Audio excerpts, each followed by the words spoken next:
Hey, what's good everyone? It's MA76B-Ball. I am so glad to be back. I was down and out for 2 weeks with the flu, but here I am back at it again just for you guys. Thanks for tuning in. Thank you very much for dropping by the channel. So yeah, I was out for 2 weeks, and you know, any gains that I made in my 1 month of training, you know, more or less I lost. So it's kind of like back to zero, but it's all good. That's the process. You just got to keep rolling, you know, on to the next one. So I hit the court up this morning around 6:30 a.m. and I shot around and I played one game of 3-on-3. I was out there for a total of an hour and a half, and it was just enough to give me a good feel for the Lebron 13 Elite. So we'll roll into the first on court segment of this soon enough. And just in a nutshell, the shoe definitely did not disappoint me. I'm pretty stoked on it. So yeah, so anyways, I don't want to waste any more time. It's 30 degrees inside the house right now. Let's jump into the footage. So the first feature that stood out with me was how easy it was to get the shoe on and off. And that's due to one particular feature or design in the shoe.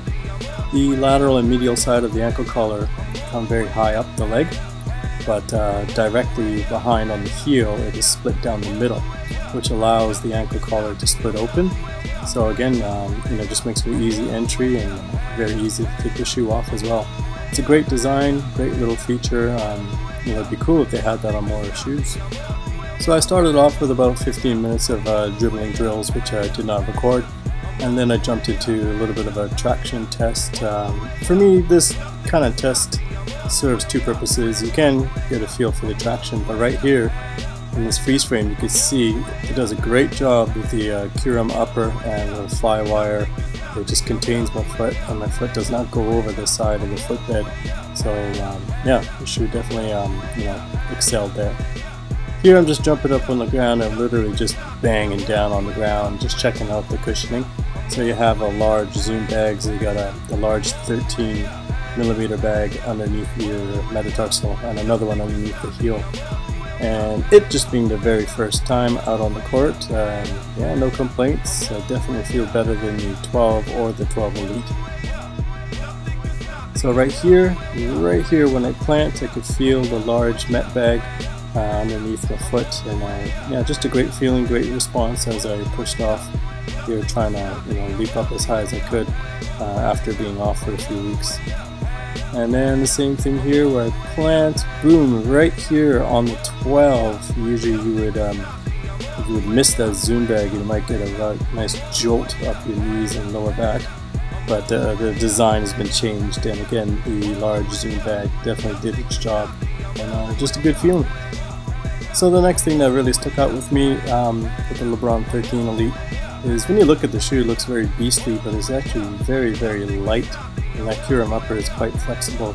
So here, I didn't really have a particular aim with these dribbles, but what I was trying to do is be really light on my toes and back and forth and side to side, just to see, I guess, the agility of the shoe and how it felt. And yeah, definitely didn't hold me back.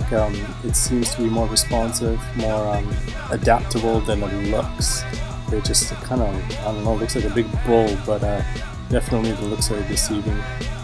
So here, when I was just playing, just doing a few pick and rolls with the old school plays, again, the great thing about a shoe, you know, it works well if you forget about it. And it being the first time wearing these shoes on the court, I was in the beginning trying to pay attention to the shoe, but you know, soon enough I didn't have to worry about traction, I didn't have to worry about support, so I just forgot about it and then just had a good time. Here my lower back is about to scream, no, don't do it. I'm going to try to steal that. But yeah, just a great time, first run with the shoe, no complaints at all. So anyways guys, there will be a full performance review. Just a quick reminder, a disclaimer, this segment is called First on Court. It's just the experience of taking the shoe out for the first time, for the first run. So anyways, my standard is 16 hours for a full performance review. So it'll take another 2 or 3 weeks, hopefully closer to 2 weeks, to get that out to you guys. So in the meantime, everyone, thank you very much for tuning in. Thanks to all those who are hitting me up with questions and stuff like that on Instagram. Hope I answered a few of the questions here, but more details to come in a few weeks. Take care, everyone. Peace.